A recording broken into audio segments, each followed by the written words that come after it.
Hi, friends. Welcome to another episode of the Called Women Show. I'm your host, Natasha Miller, and today I have another amazing guest here in the room with me today. We have Georgette Maza. She is a wife, a prophetess, a spiritual mentor, a speaker, and the founder of Fashioned by God, a women's ministry. She is also the founder of Such a Time Mentorship, where she equips women in their call and in the Word of God. She is also the founder of Fashioned by God, Fashioned by God company, a Christian apparel company, you guys. So we have an amazing Renaissance creative guest here in the room today. Welcome to the podcast, Georgette. I'm so excited and so honored. Thank you for having me. I just love what you're doing with this podcast. It's so beautiful to see. It's such an honor and joy to have you here. It's been so amazing to watch your journey from afar. I think I've been watching you for more than like 4+ years, because my husband did go to school with you at 10 years ago at Christ for the Nations. And I remember him talking about you and just your passion and fire for the Lord.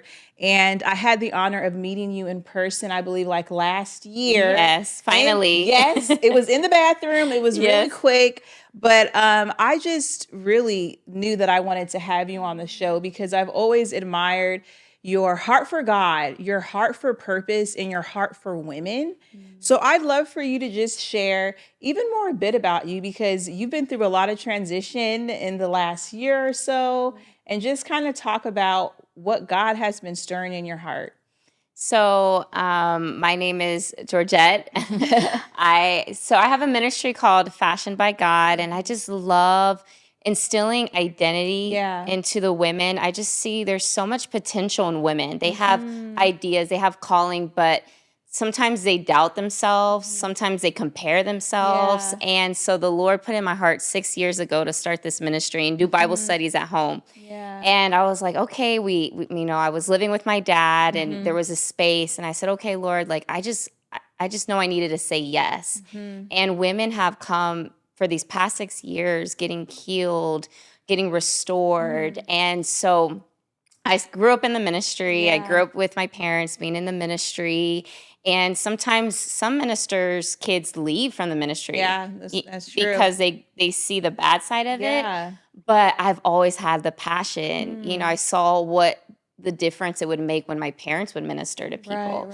And so the Lord just gave me that passion to start my ministry, which I went to Christ for the Nations and went to other schools to equip myself. Not saying that you have to go to Bible school or whatnot, but I just felt like that's where God called me. He's like to go equip for what he called me to do. So right now, just mentoring women and seeing them grow, and some of them just walking in their own ministries, their own Bible studies. So it's been a blessing, being used by God. But I tell women I'm no different. Even though I grew up in the ministry, because you grew up or because God, no, like God can use your story. It's just saying yes. Yeah, no, I love that. And even as you were talking, because you did mention that you were raised in the ministry, right? So you saw your mom and dad serving your church and community. But like, did you always kind of have this confidence when it came to expressing your love for God? Like, where did that come from? Because I've seen you,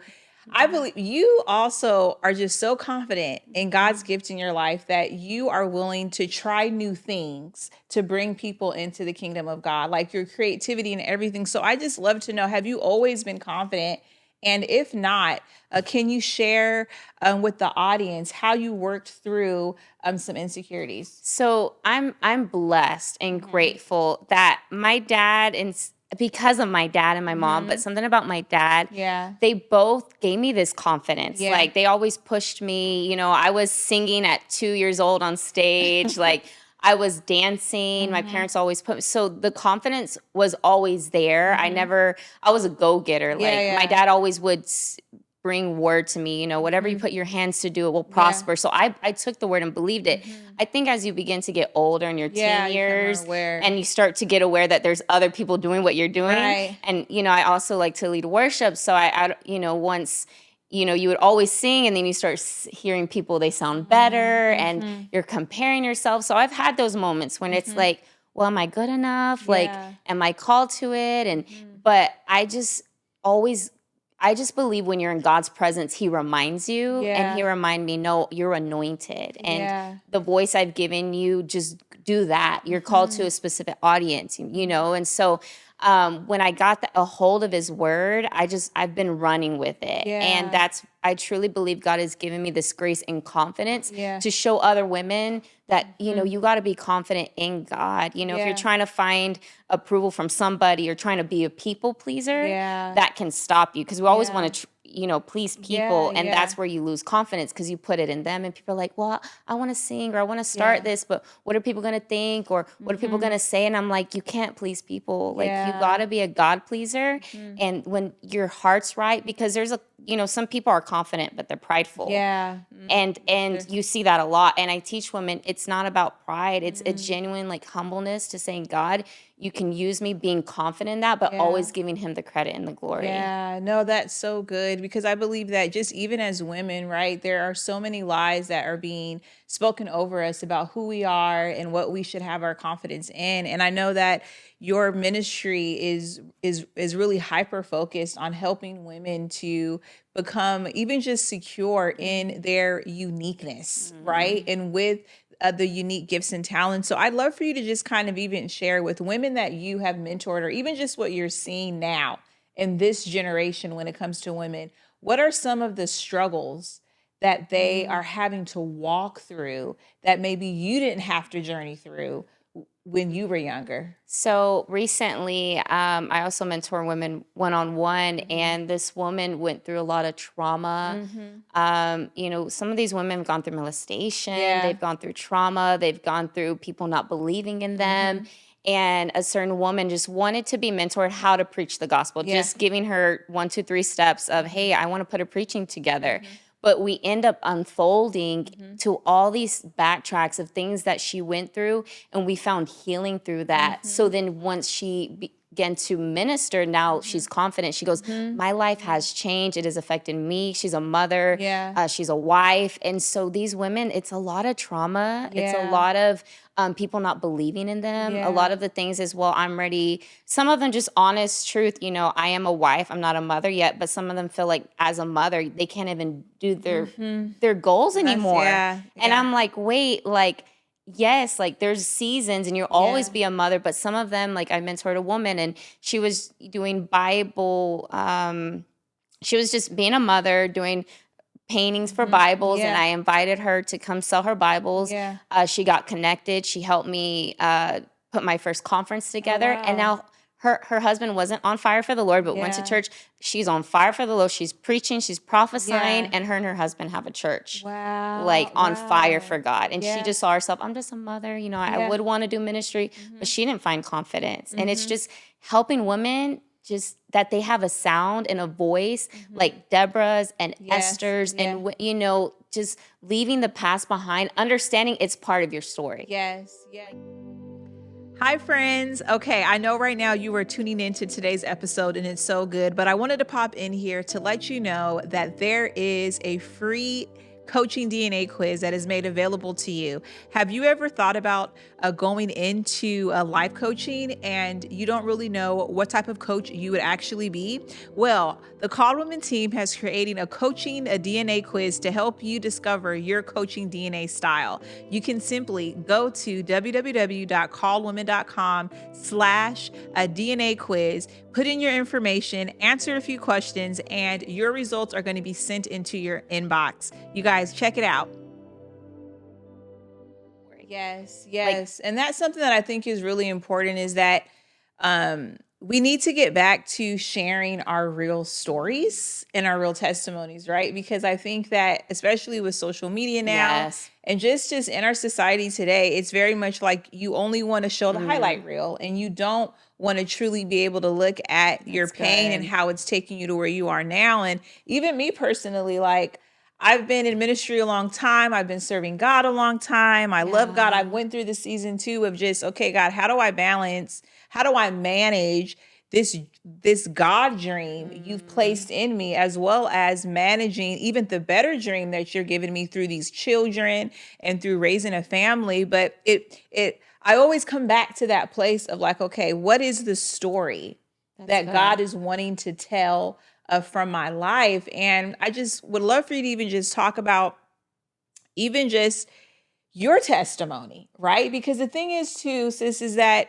I know for me, I would be ashamed of sharing my story because I felt like it didn't relate to everybody, right? I felt like, oh, I don't have this story of me like, you know, like drunk driving down the street or living this promiscuous life. Like I had a life to where, you know, I was raised in the church, like, and I just knew at a young age that the Lord's hand was on my life. It doesn't mean that I didn't go through sadness, depression, anxiety, or all those different kind of things. It's just that my story looked different. But I had to mature into understanding that my story, even though it doesn't look like everybody else's story, is still necessary and needed.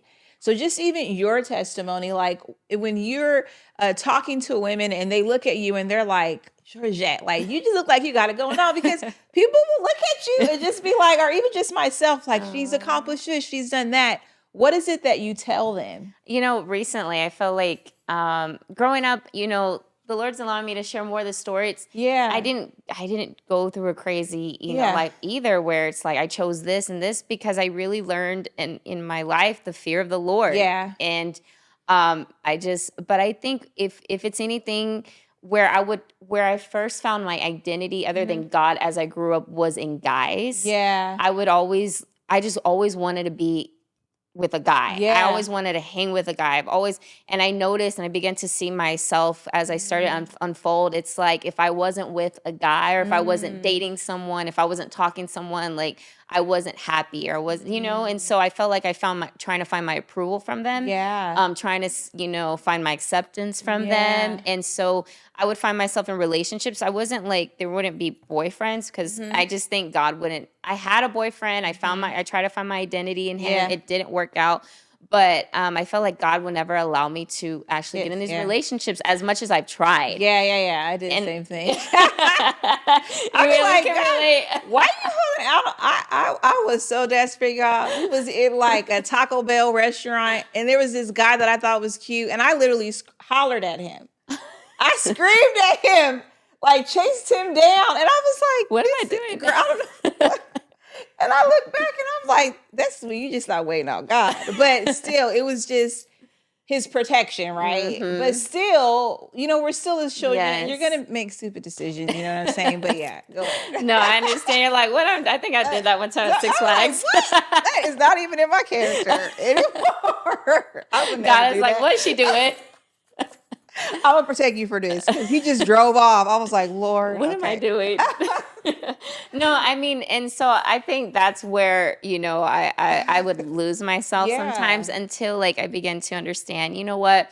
I finally got to this point. I'm like, what am I doing? Yeah. Like, I need to follow the call of God on my life and not trying to find these guys or find my acceptance or what they say.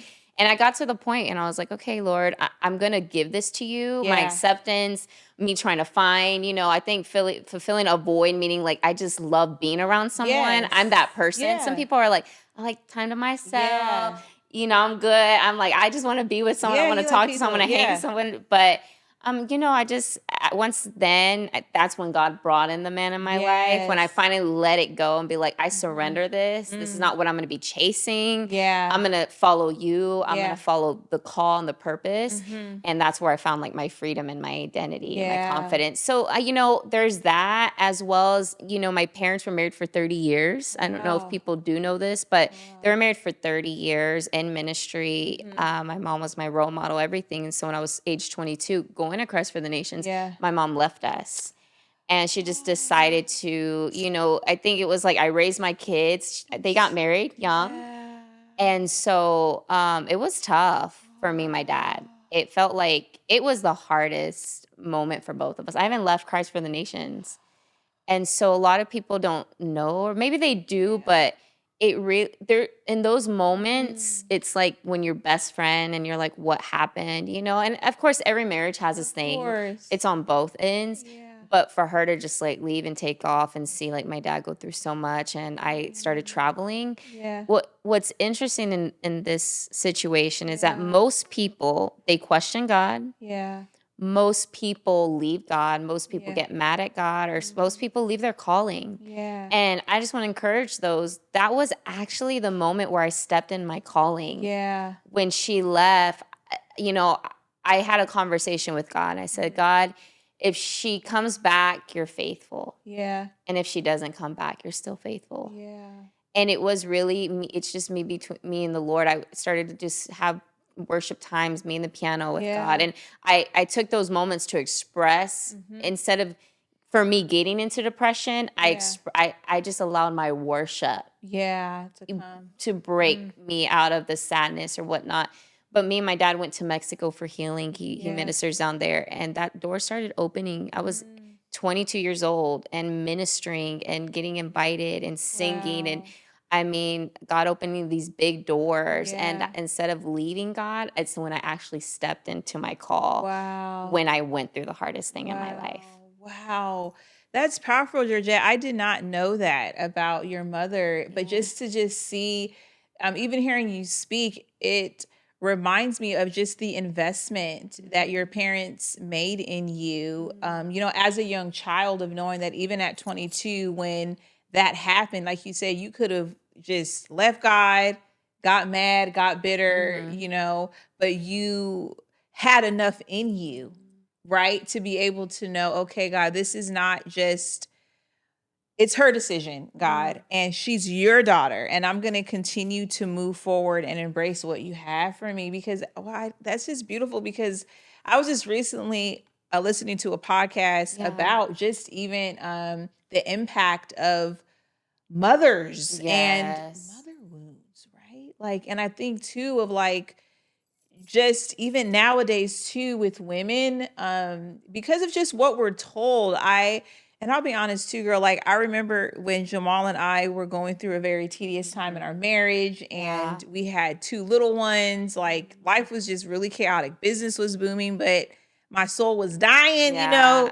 We were in therapy, and I remember talking to my therapist, and I was like, I literally want to disappear. Like in my mind, I was like, I want to leave. Like, I just want to leave, take like a year away, and then come back, you know, to my family. And my therapist at that time, thank God that she was like a believer. And then she was also like, for me and my husband staying together, she was like, hey, Natasha, I understand your heart's cry, but that is not an option for you right now. Like, you just disappearing and coming back and then just expecting your life to change because you've changed. You know what I'm saying? So I think too, just even hearing you share, and then to be able to just see, you know, where you're at. And then even just how we talked about before the interview, that you desire to have a family of your own. Yes. You know, so just even that process of healing, right, that you've allowed the Lord to do in you has kept your heart, you know, softened. Yes. Yeah. And, you know, it's been 11 years, been praying for her. It was a tough journey. Yeah. Like, I always believe in forgiveness. Yes. Like, Yeah. I believe, you know, I can't be ministering and still holding. Yeah. I had to ask the Lord, give me this forgiveness, give me this loving heart. It took time, our relationship to restore it. She's back serving God and following her call. Yeah. And just, you know, there's a process there too. So like those that are believing, maybe someone has left, you know, just continue to pray, love them through. But as you were saying, it makes sense. The ministry, doing ministry and everything, it can just be so much, you know, and, you know, for sharing that to all of us, that we do go through things. Yeah. But it's finding wisdom and counsel. The right people in your ear. Yeah. That are going to say, no, like, we're going to fight for this, and whatever we got to do. And I commend you on that, saying, you know what? You're right. Like, Lord, help us through this, and finding counsel. Nothing's wrong to find counsel, therapy. Like, it's needed, and for us to not be ashamed. Yeah. But we that are called, especially in a marriage, the enemy's going to try to fight it because there's so much power in it. And it's, you know, it says in the Bible, one can flight 1,000, the other can flight 10,000. So he knows what you carry. He's going to do everything. Yeah. So when you're saying no, this is what God's called us, even if it's finding healing or taking space together. But I just encourage those to find wisdom when you're going through something. No, that's so good. And I think too is also just being aware of the tactics of the enemy, being aware of just the tactics of what could cause you guys to not stay on the path, right? Because at the end of the day, marriage is about legacy. It's about leaving an imprint on the earth and people being able to see and watch, God in action, right? Like the Trinity in action. And I would love for you to share, because you're married and you're married to an amazing man of God, and just even with you and all of your gifts and your talents and what you're creating and mentoring and all of it. How did you know that your husband was the one for you, right? Because some men, even Christian men, can see, okay, she doing a lot. And I was watching some dating show too, and they were like, a lot of men, it's that Pop the Balloon dating show. I don't know if you've ever seen it. No. It's not a good show to be watching. You're like, never mind. Don't watch it. But it's interesting. It's this concept to where like a man or a woman comes into the room, and then there's like, so if there's a woman who comes into the room, like there's 10 guys and they all have a balloon. And then it's basically like they can pop it for anything if they're not attracted to them, if they don't answer a question. Interesting. Okay. So there was this one girl that came in the room, and she just shared that she's like an entrepreneur. Okay. She's in business. It's too much. And then the guys pop their balloons, and they're like, "Why you pop the balloon?" They're like, "I don't know. You just got too much going on, and I'm trying to settle down." And so even just for you, with just all your gifts and talents, how did you know that your husband was the one? And how do you manage like your call and also, be a wife? Yes. So I am so blessed because I have tried relationships and whatnot, and they would never work out. I'm like, what's going on? But this, my husband's very different and unique, and he's not doing ministry the way I'm doing it and ministering whatnot. He's a behind the scenes guy. He does videos.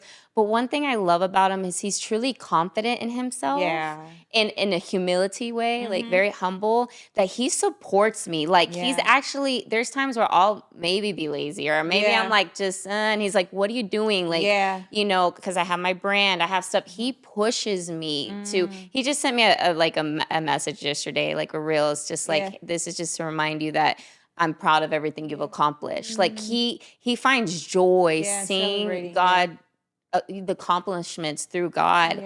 And he also keeps me grounded, not just in ministry, but in my character, how I treat people, a lot of the practical things. We have a well balance. And I think in any relationship, even when things are shaky or you're not on the same page, I think communication is key. And that's one thing that he's actually really good at as a man. He's also taught me. I love to communicate, but how to communicate people. If you're not liking something, hey, just communicate. Hey, I don't like this. What do you think? Instead of just ignoring it and cutting bridges. So I'm grateful for that. My husband teaches me too. I'll be like, I think the longer we get married, because you see yourself in your spouse, right? So you see like your strengths, you see your weakness. It's a mirror. Yes. So I'll be like, he really is like, he's like baby Jesus' brother or something like that. Like, no, I'm telling you, Jamal Miller and your husband, he is who he is. Like if he's on stage, if he's doing a CEO meeting, and it's even helped me I love that. to know how to truly embrace who I am. And he's helped me a lot, just emotionally, like how to process things, like how to shift my perspective, how to trust people, like, and his ability to his resilience. Right. So I think, I say that to say is just like, it's so important that we recognize those differences in our spouses, right? And not reject it, because even you saying, hey, my husband has taught me this. Like some people could look at that and be like, girl, what? It's like, no, we're a team. Exactly. And I think that's what it is. And there's no competition. Like he does his own thing and I support him and I honor him. I think I think you have to, the main key is honoring. Yeah. And, and making that time. I do ministry and everything, but I make time, and do. he is my priority over ministry. Yeah. I make sure I'm serving him, whatever I need to do, he's serving me. It's a team thing. We're serving each other. It's not like, well, you need to do this and I only do this. No, how can we help each other today? And we like to sit and talk about our goals, or, how can we help each other? We make those moments that we can keep growing and understanding each other. So I think that's important in any marriage, and not being prideful. Like, I'm not going to change, or this and this. I've had my moments. Like, of course, this is how I am. It's how I've been for a long time. And he's like, no, because I want you to be better. And I'm like, okay. I want you to, or he'd be like, you need to grow up. You told me that a couple weeks. You need to grow up. I'm just like, God, I'm carrying a baby. Extend some grace to me, but it was exactly what I needed to hear. And then we try to use our excuses. Yeah, I've been there. Like, and he's like, no. But I think that's the beauty too of men. Yes. Men who understand even just their role. They're connected to even just their need, and even just in a woman's life. I feel like at the end of the day, it doesn't matter if you're running a Fortune 500 company, you're out here killing it or whatever. You still want to be able to come home to your husband and still be able to be a woman. Yes. Like, can I lay on you? Like, can I share this with you? You know what I'm saying? And then I feel like even for a man also wants to feel safe to come home. The best wisdom that I heard was when I was newly married was like, it was two things. Like, make sure that you're committed to being their chief intercessor, right? Like, you are their intercessor. Like, amen. Stuff shouldn't be coming past you like that. And then secondly, here's how you know you're winning is when your husband can come and he can lay. Yes. Even just sometimes like Jamal just laying his head, or we're just, he's not laying his head on me all the time, but where he feels comfortable and safe. Yes. And, those that are women listening, the Bible says for us to not be like nagging, being naggy. And so, yes, there might be things happening, but use wisdom. When they come home from work, they're tired, whatever. Don't come nagging at them. That's where arguments create. Yeah, it does. So it's like letting them rest. And I like to wait sometimes and find those moments when we go to dinner, or hey, he's in a good state of mind. Hey, I've been thinking about this. What let's something like that. I don't just come trying, because we've all been there. Yeah, of course. And that doesn't get you anywhere. It doesn't. So learning them, hey, let them come, give them that safe space, talk to them. How's your day? Love on them, make them feel comfortable, and then finding those moments when to say, hey, there's this issue. Going on. Yeah, that's true. Because it can be overwhelming. I think even just with us with kids, it'd be like, and I don't have kids yet, so we'd be talking and the kid, Mom, come here. I'm just like, dude, and then when you go to bed, story. No, but still though, there's still moments like whenever we take vacations, or he goes on a work trip and I go with him, or we go to lunch. So even for us, being intentional with making sure that we're checking in every week. Yes, that's good. It doesn't have to be every day, right? Because like the seasons do change, but what you're doing now, sis, is helping to establish the foundation for when you guys start having kids. Because even for me and Jamal, we didn't have that type of rhythm in place before we had kids. So it's like now we're in the midst of creating it, and we've been able to keep it, but still you guys are like ahead of the game.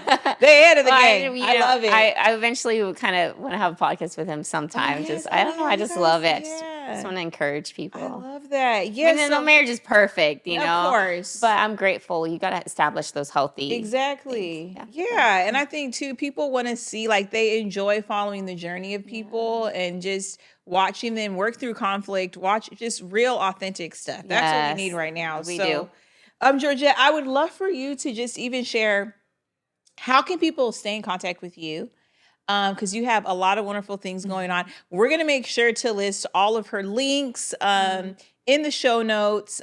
Again, she's also getting ready to launch her show and podcast in the near future. So how can people stay in contact with you? And then just leave us with an encouraging word that may be on your heart for the ladies. So to connect and contact, everything Georgette Maza with the Z, Maza. My maiden name was Rojas. So sometimes I'm like, no, it's Maza. So Georgette Maza, or Fashioned by God with an ED, Fashioned by God. So everything Instagram, Facebook, TikTok, all that, and just love to connect and inspire you and encourage your journey of faith. I just want to encourage each and every one of you that you are called.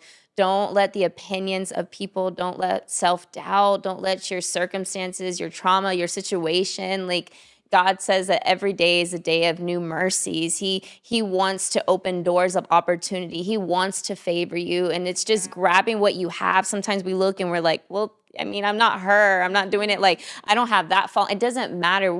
That's not God. God just wants you to be obedient. And when you're just faithful with the little, if you're just faithful what he's put in your hands, the Bible says in Ecclesiastes 9, verse 10, everything that you find your hands to do, do it with all your might. And when you do it with all your might and God puts his might to it, you don't know. It's unlimited with God, unlimited with God. So I encourage you, step in now. Stop waiting. Now's the time. People need what you carry. You're anointed. You're called. And just put the past aside and step into what God has for you. Wow. Ooh, look, that's a whole, y'all can just record that and listen to that every morning to help encourage you. Amen. But you guys, I know you guys were blessed and encouraged by this conversation. We want you guys to let us know in the chat area down, just even in the comments, what stood out to you today? Yes. What are you inspired by? What are you encouraged by hearing this story of our dear sister here? You guys, we are here for you. And what I love about having Georgette here is that even just with what God has called her to do, right? She's been committed to this for over 10 plus years. This is her life. This is what she does. And just like even here in Called Women, we are committed to equipping you and making space for you, sharing different examples of God working through the lives of women from all backgrounds and demographics. It doesn't matter what skin color you are. It doesn't matter what family you were born into. There is a special call that the Lord has with your name on it. So make sure to subscribe to this channel. We have some more exciting interviews that are in the arsenal that we can't wait to share with you. Thank you guys so much for joining me, and I'll see you in the next episode.